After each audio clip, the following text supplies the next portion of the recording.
You want me to do the pledge?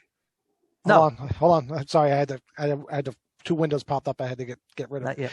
Okay. Good evening and welcome to the special meeting of the Council of the City of Long Beach held Tuesday, May 11th, 2021 at 7 p.m. We have a roll call. Councilmember Delury. Present. Councilmember Mandel. Present. Councilmember Treston. Present. Vice President McGinnis. Present. President Bendo. Present. Let the record indicate the presence of City Manager Donna Gaden and Deputy Corporation Counsel Richard Barrios. We'll now have a salute to the flag. Commissioner Walsh, would you please lead us? Sure. Everybody right hand cross your heart, please. Okay. Pledge allegiance to the flag of the United States of America and to the republic for which it stands, one nation, under God, indivisible, with liberty and justice for all. Thank you.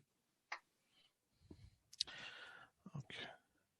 All right. Before we get started, we have an item that's to be added by unanimous consent. It was posted up and sent around this afternoon. It is a resolution honoring the members of the Long Beach Police Department. So for unanimous consent, I just need to do a roll call for this. Councilmember Delury? Yes. Councilmember Mandel? Yes. Councilmember Treston? Yes. Vice President McGinnis? Yes. President Bendo? Yes. Okay. All right. So why don't we get to that one? So Okay, we're going to call out of order. We're going to call the regular calendar item, which is a resolution honoring the members of the Long Beach Police Department. okay, and I guess Commissioner Walsh is going to talk about that.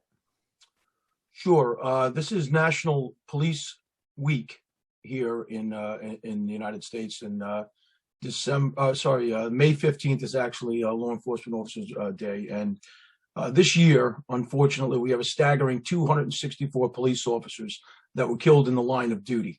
It's one of the highest totals in the history of the United States. You have to go back to 1974 to reach that number. That represents about a 96% increase in law enforcement officer death year over year. Unfortunately, that number is going to rise because we have another 70 or 80 officer deaths that are still being certified as line of duty due to the COVID-19 virus. 2020 then would become the deadliest year for law enforcement in the history of the United States, with the potential for up to 344 officers having been killed in the line of duty. You'd have to go back to 1930, where 307 officers were killed in the line of duty to get such a dreadful count. On average, our fallen brethren were only 47 years old when they were killed in the line of duty, and they left behind, on average, 2 children each. We lost 48 officers to gun violence and 44 to traffic-related fatalities. And overall, there are over 22,217 names on the National Law Enforcement Officers Memorial in Washington, D.C. They date all the way back to 1786, which was the first year that an officer actually was killed in the line of duty on record. I'd like to say that police officers are not paid for what they do every day. We're paid for what we may have to do on any given day. And in 2020, law enforcement officers faced a global pandemic, being called, as we all know, to provide aid to countless COVID-19 victims. Really, in selfless acts of bravery and service, they risked infection themselves and in bringing home the deadly virus to their family, friends, and loved ones. And COVID-19 affected my life personally, as it took my father's life on December 7th when he contracted the disease while still working as a public safety officer for Nassau County. The money that police officers get paid is not the real motivation for their dedication. It's the call to duty, really, the nobility for our shared profession, and the understanding that we're part of something that is really much larger than ourselves. So on behalf of the Long Beach Police Department, I want to express our sincerest thanks and gratitude to the City Council and to the entire Long Beach community for recognizing all law enforcement officers tonight and this week, but especially the officers of the city, who each and every day work diligently to ensure our safety and our security and provide the level of service only found in the greatest of professions. So thank you very much for this honor. You're still muted, John. All right. Thank you, Ron, for that. Thank you. So, Dave, why don't we go ahead and call this and vote on it? Any comments? Well, from- I guess, yeah, sorry. Yeah, do we have any comments from the council? Seeing none, I think Commissioner Walsh expressed it best for all of us. So let's see if we have any comments from the public. No hands raised. Okay. Now we can. Okay, so we're going to call Call the the vote item. on item number 1 is a resolution honoring the members of the Long Beach Police Department. Who will introduce and move the adoption of this item? I will. Second, I will. voting, Councilmember Delury, Yes. Councilmember Mandel, Yes. Councilmember Treston, Yes. Vice President McGinnis, Yes. President Bendo. Yes. Okay. Our next item is the public hearing for the purpose of giving citizens an adequate opportunity to publicly present their views on the general summary of the proposed budget for the year July 1st, 2021 through June 30th, 2022. All right. So this is a continuation from the hearing from the last meeting. I guess before we go on, as the city manager, if we have anything to add? Yes. Do you have the PowerPoint, Dave, from Ina? And Ina's going to speak? Yes, I'm just moving her up to the panel and I do have it queued up. Okay, thank you.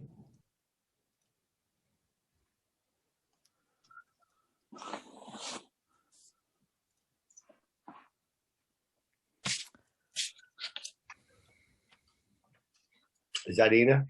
Yes, you It's ready? easy now. Okay, you want to put the PowerPoint up, Dave? Yep, hang on one second. Okay.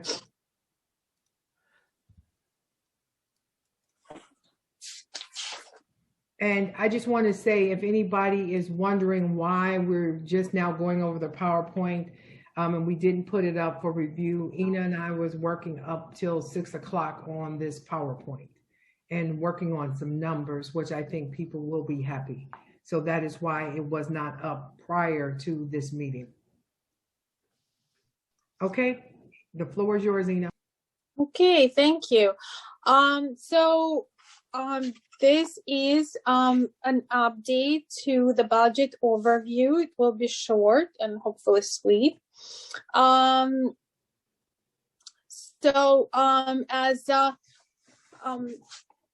the presentation last week, we talked about the budget process being a dynamic process and the assumptions being constantly reevaluated. And based on the most recent assumptions for the beach revenue, our projections for the overall beach revenue have changed, which in turn will mean a change to the overall tax levy. It was very public and in the media that the city officials, county officials worked diligently and tirelessly with the state to lobby for 100% capacity at our beaches. At this point today, we feel that it's doable, and projections for beach capacity increased to 100% from proposed budget. Not 100% by 100%, but to 100%. This will allow beach park access to non-residents at 100% demand. Dave, I'm sorry, would you mind moving it to, yes, thank you. This will allow beach park access to non-residents at 100% demand, which is assumed at 100% of 2019, summer 2019 level. This in turn will increase projected beach revenue and will reduce size of fiscal year 2022 tax levy and necessary increase in tax rates. And that 100%, which is increase from 75% assumed in the budget, will provide additional almost $700,000. Dave, next page, please. So that reduction in tax levy in an amount of $696,000 will result in total levy of about $49.8 million. That's a reduction from about $50.5 million in a proposed budget, which will in turn will mean that the homestead taxes will increase by 4.92% and non-homestead will increase by 10.77%. That's a rate of 21% on homestead and 30 on assessed value, and non-homestead of 34%. Average tax increase for median assessed value house will be at about $207.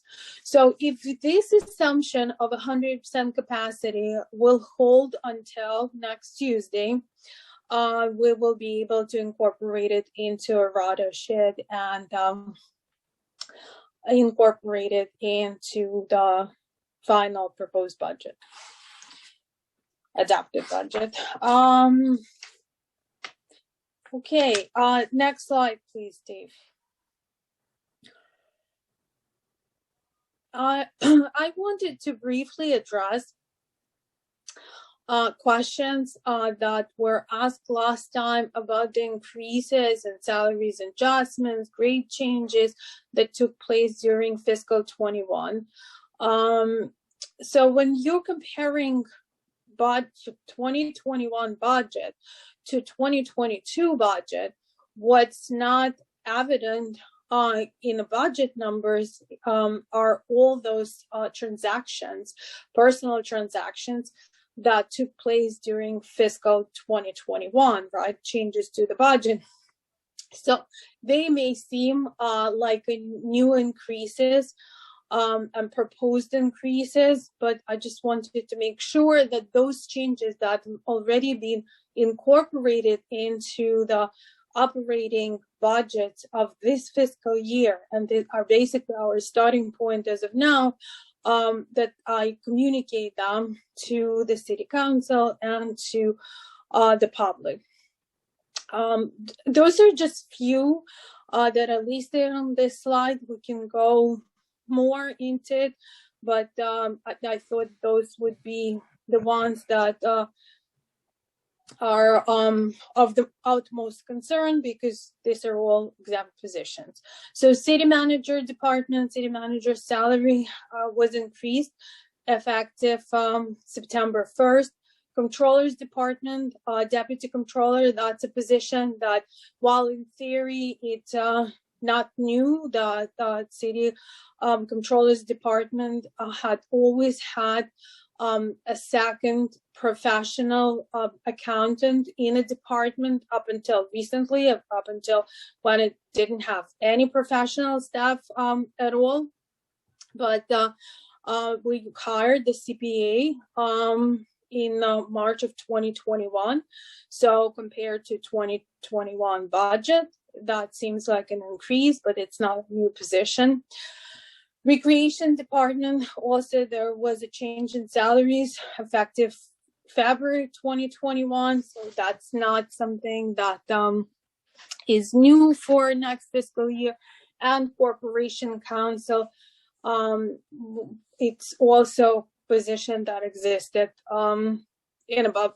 The city always had a corporation council. It's just changes in the department and attrition and transition. So we currently have a deputy corporation counsel who is an acting corporation counsel. And that really concludes my presentation. I promised it will be short. I wanted to bring up why we put this particular slide in. I think it was Eileen that brought up last meeting about all of these new positions. And then someone brought up at the end about a lot of new positions. And when Ina and I spoke after that, I said, you know, these positions were not budgeted for in last year's budget. So when people look at the new budget, they're thinking that we are adding new positions when we're actually not. Those positions, those people are already here. So it was important so that people will know that the positions that we have been talking about, it was only, I believe, 3 to 4 new positions that we were talked about that we showed last time to add. So we'll take any questions from the council. All right. I think one thing that Ina was a little modest about that's worth reiterating is that the tax levy is being reduced by almost 1.5%. So we're going from 6.3 down to 4.92, which is a pretty significant drop in the tax levy increase. So that's good job. Good job. That's a good for the taxpayers. So thanks for sharpening that pencil. And with that, I guess I'll see if the council has any questions. All right, seeing none. Dave, what do we got from the public? Okay, first is Roy Lester. Okay. Go ahead, Roy. Okay. John, we're still going to be over the cap, won't we? Yes. Okay. I understand the new positions that we're putting in, and they're not really new, but we seem to have gotten along without them. So it's just, I wish we could keep getting along without them. I do have some questions though. How come, like the tax assessor's office, the overtime in 2018 was $297, and this year we're budgeting $17,500 for tax assessor? Why does the tax assessor need overtime? Is that your only question, or do you want No. to? No, Okay. you know that, but you know what? The only way I get answers is by asking them one at a time. So go ahead. I don't want to break any rules of the public meeting. So Dave, you please, you rule on that. I want to address the first issue that he brought up.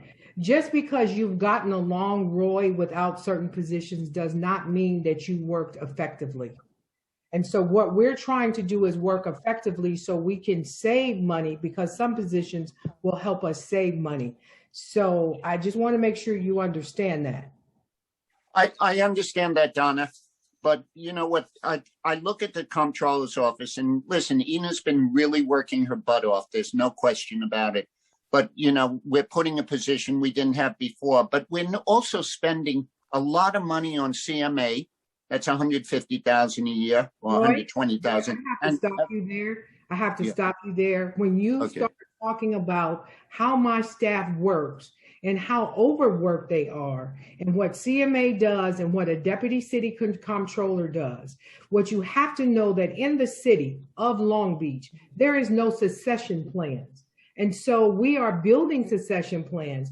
We are trying to be more effective. The deputy comptroller is already in the office and actually doing a very good job. So to say that unless you absolutely know what happens in each individual office and what each individual does and where we're trying to be more effective, I would appreciate that you not say that we do not hire additional staff to help us. I didn't say that. I said Ina's working her butt off. I know she's working a lot. That's what I said, Donna. You know, I'm trying to save money. Okay. Now we also have financial experts coming in. Do we have the money allocated, that 1.5 million yet? That 1.5 million is the state is going to help us with that. So it's not in the budget. It is a pass through.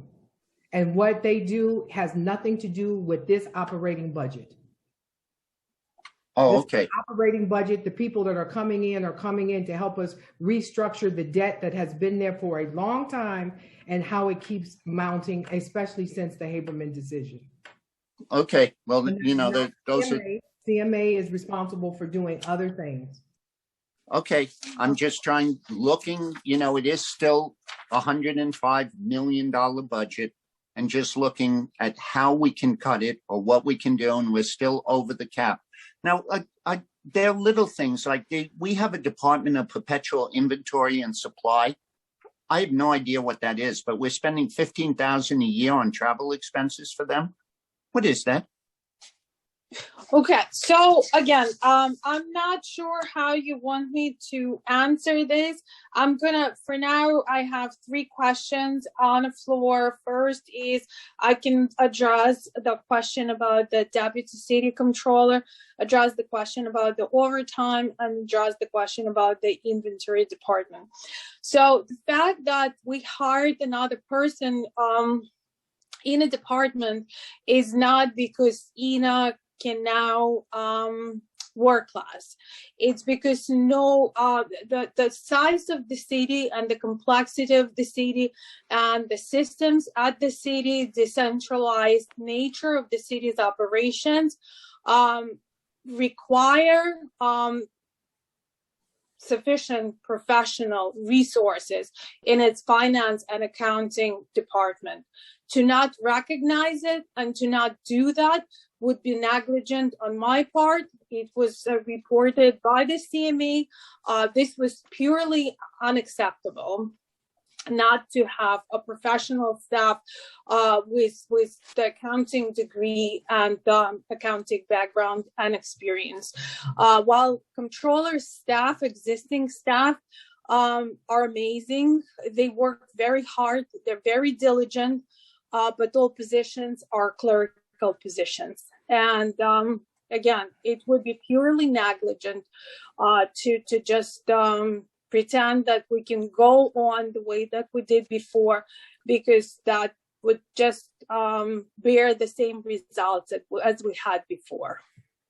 And that's just the position of the deputy controller. As far as the overtime, I don't have specific resolutions right now, and I don't recall from the top of my head when exactly, but maybe in the last couple of months, the city had renewed a contract with the county of Nassau, where our assessor is doing some work for the county assessor's office.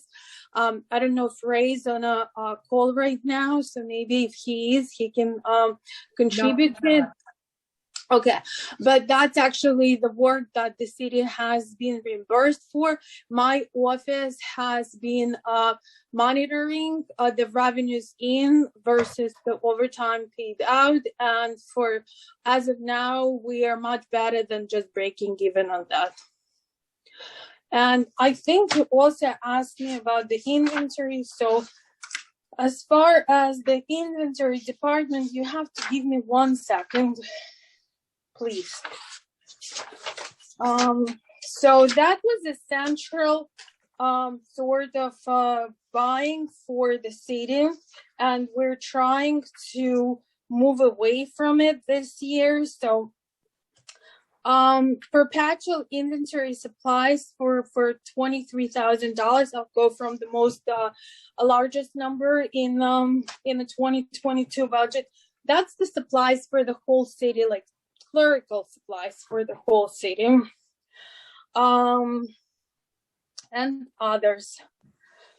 As you could see, all the travel, training, and safety equipment are now being removed from this department budget and allocated to the departments based on their request, because that provides for the better accountability and for everyone to see where the travel training actually takes place. So you would see that the travel and training budgets had increased in separate departments.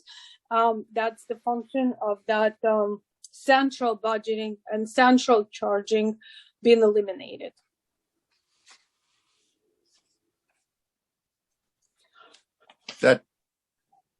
Is that explaining why they are spending $15,000? I don't understand that for travel. Is that department spending $15,000 for travel? Because that's only no, I that said department. It was central. That it was central. So if I, the city controller, would travel, my travel would be charged there. Oh, to the in perpetual. a pass. So Oh, okay. yeah. All right. And that also, practice had been eliminated. okay, and we're also paying $85,000 for credit card fees, but yet we charge extra fees for using the credit cards. How come we're paying so much for credit card fees? How come we're paying so much for the credit card fees? We pay a percentage of transaction, and then a certain plus the certain amount on each transaction, plus a certain amount per month to be a part of the credit card mercantile activities. So that's just an expensive a way to accept payments, and we're where we can, we are trying to pass it on to the payers of whatever fees are being charged with the credit cards. Don't we charge fees for every credit card transaction? No, we don't. How come? How come we I charge it for believe some?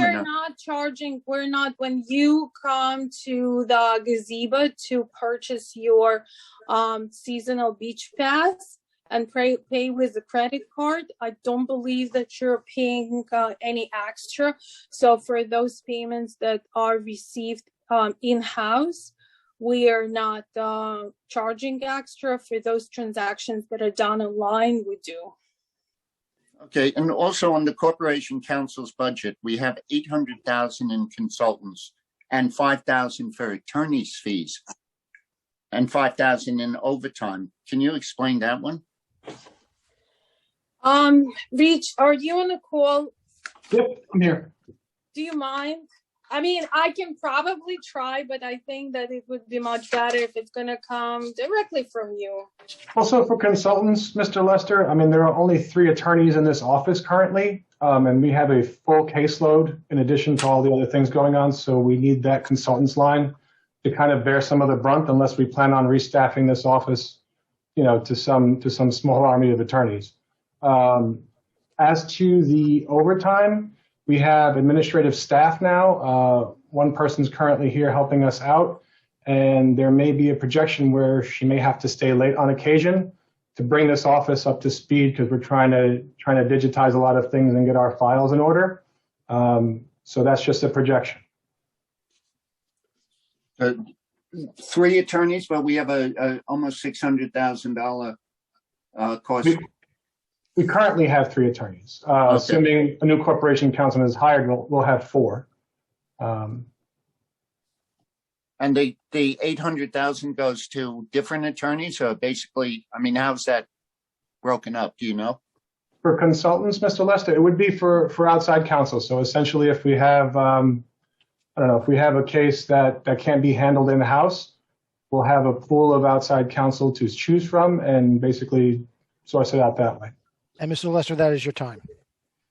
Okay. A lot more questions, but I guess I'll wait for next time.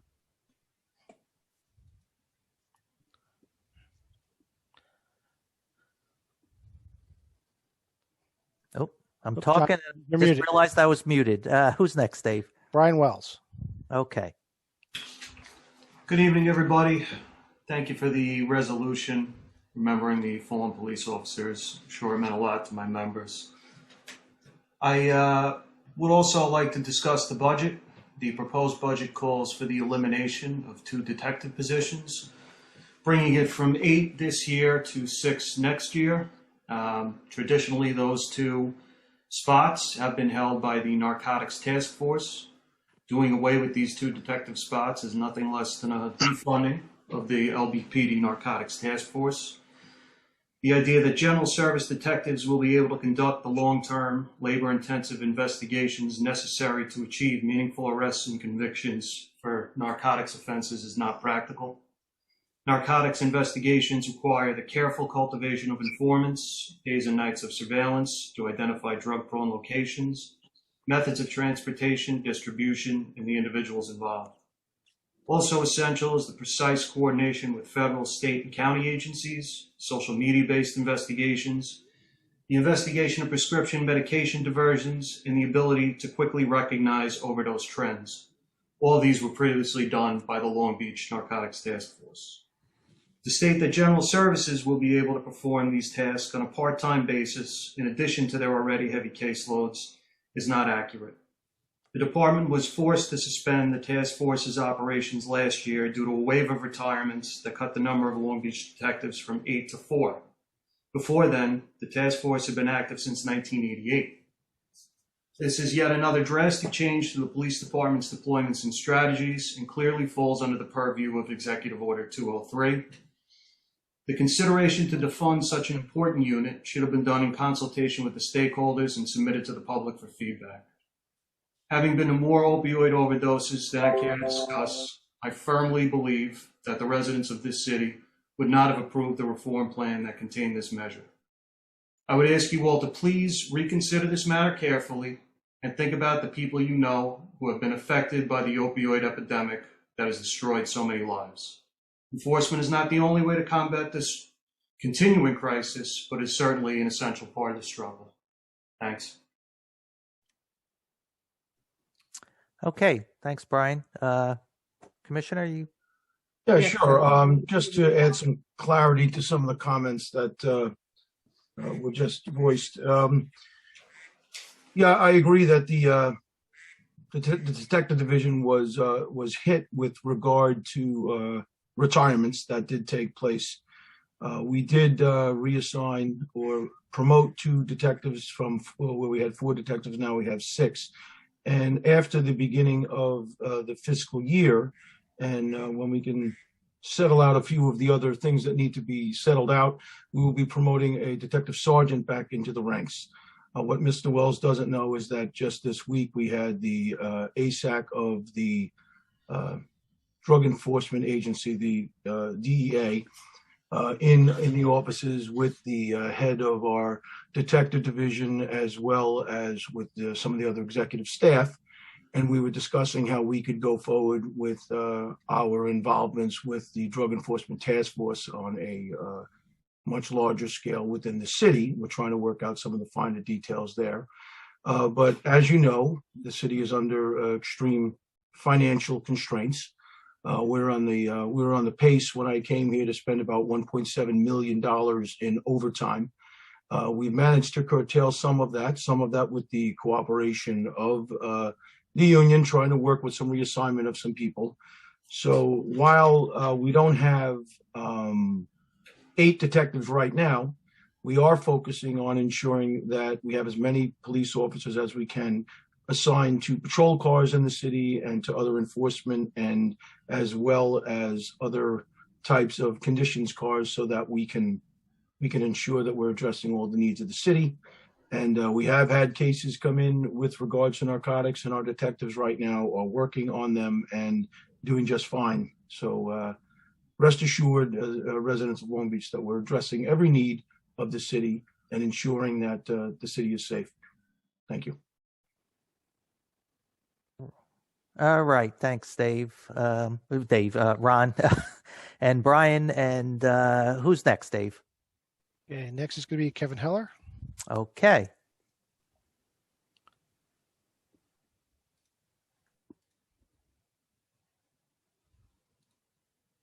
You're still muted, Kevin. There you go. Well, Dave was in control of that, so. Okay. There I go. Sorry. No problem. Well, I know I'm speaking out of turn a little bit, but I first wanted to offer my condolences to Commissioner Walsh on the loss of his father. And, of course, recognizing the sacrifices of law enforcement is to me a no-brainer, so thank you for that. I understand from Ina's earlier presentation and from last public budget hearing that some of the positions some of us questioned were in fact added during the last fiscal year, so they weren't in the last fiscal year budget, but then they were added, so they're budgeted for this year. To me, that just opens up a new question, which is more broad and more general. Obviously, a budget is just an estimate of what we're going to spend going forward, but should the city find it necessary in the coming fiscal year to add positions or give raises that weren't budgeted for? What is the process for that? Does the city manager have full discretion on that? Does it come to the city council? Does department heads have full discretion on that? Maybe you could just enlighten the public on what's the process to sort of add positions and give raises during the fiscal year that were not previously budgeted for. I'll start, Ina. So if there was once we decide that there is a position that the city needs, Ina and I talk about it. We have money in the, what's the fund, Ina? General fund, water fund, sewer fund, it depends. Money set aside, just as we talked about in the last budget hearing, where we have. Contingency, you mean contingency? Right. We have money in the contingency fund for raises to bring people up to the minimum wage. And so once we determine that there is a position like the deputy comptroller's position, it is discussed with the city council. I don't do anything, although I have the privy, I don't do anything without talking to the council so that they can talk to their constituents if a question is asked. And then we talk about the salaries. And then when we give people raises, we make sure that all of the raises are in line and as well as whatever the offering salary is. So it's a joint effort. Okay, thank you. Just one other question I have, and it's a little bit of a follow-on to Roy Lester's question about the retainer fees we agreed to pay the two firms to consult us on the restructuring. Has the state already agreed to pick up that 1.5 million, or are we assuming that there's a high probability that they will? Probably more of a high probability. However, our stakeholders in the states that represent us are fighting very hard. And matter of fact, we have conversations with the state on an ongoing basis about where we are. So they know exactly what we need. And we were told just to move ahead. Okay, great. Thank you for your time. Thank you. All right. Thanks, Kevin. Who's next, Dave? William Dipper. Okay. Go ahead, Mr. Dipper. Yes, good evening, everyone. I just have a question about the new proposed fees for the beach passes and beach access.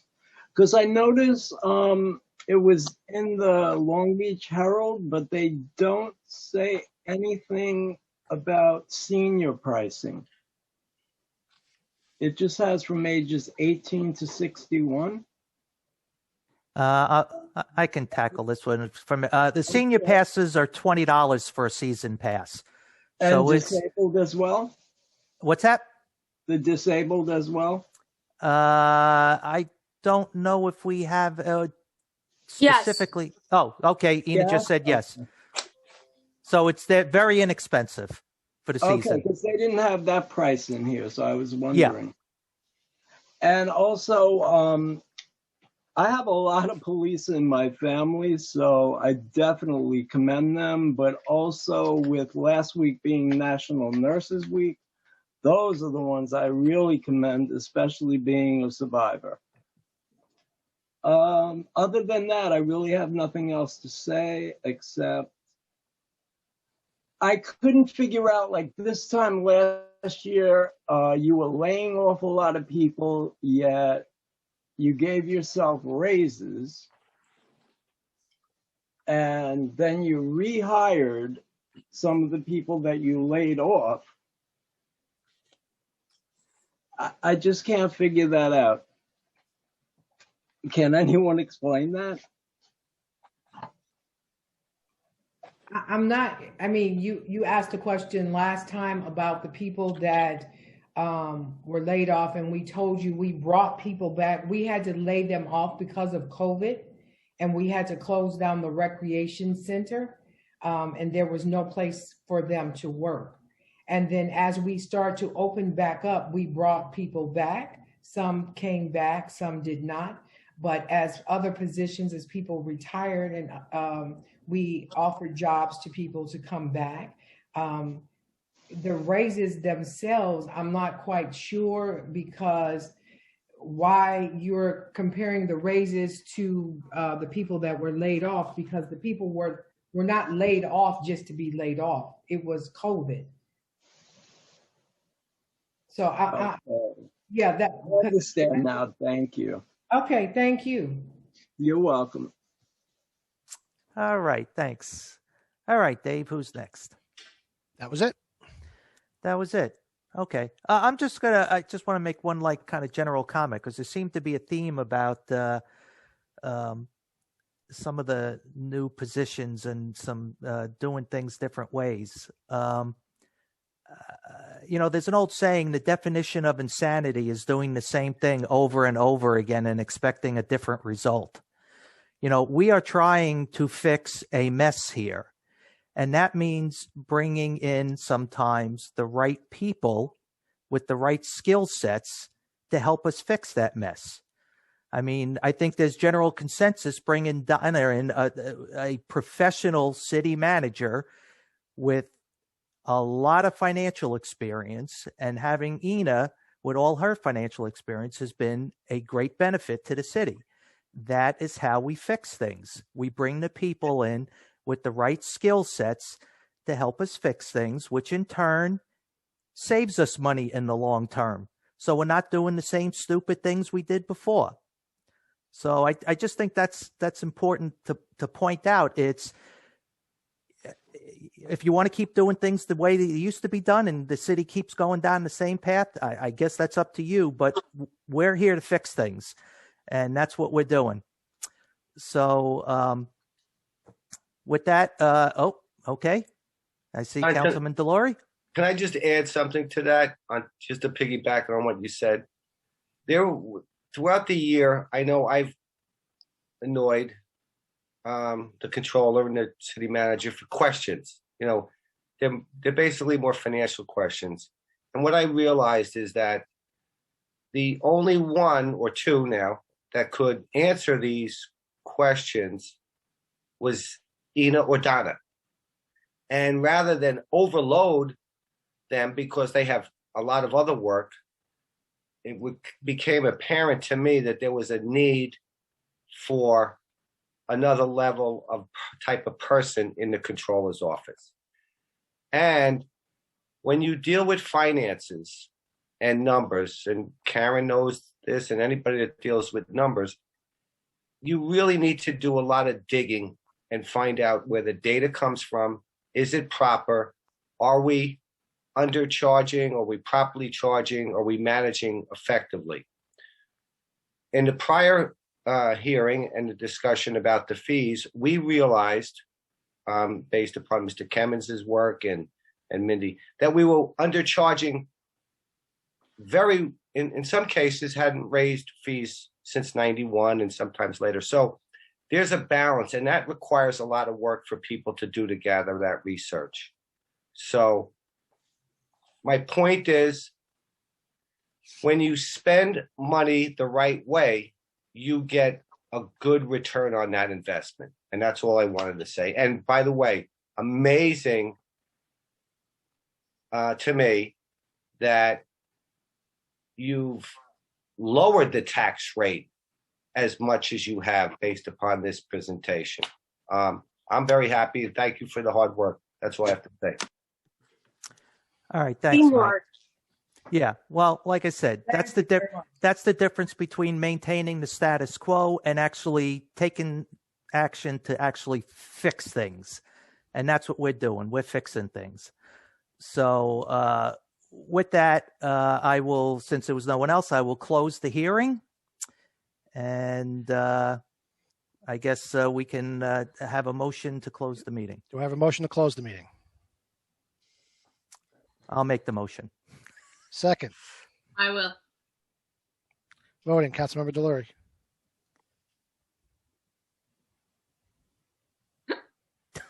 Yes. It's going to drag the meeting out. Councilmember Mandel. Yes. Councilmember Treston. Yes. Vice President McGinnis. Yes. President Bendo. Yes. All right. Thanks for joining us, folks. And we will see you at the next meeting. So everyone have a good night. Good night. Good night, everybody. Good night, everybody. Good night, everybody. Good night. That was a tough vote. Good night. I thought this was going to be the week you'd make the motion to close, Mike. I was. What time is it? It's 10:08. I'm like, oh man, it's too early. But anyway, have a good night. Thank you, Ina. Good night, Yeah, everybody. thanks, Good night, Ina. everyone. Thank you, Dave. Good night, everyone. Thanks. Good night.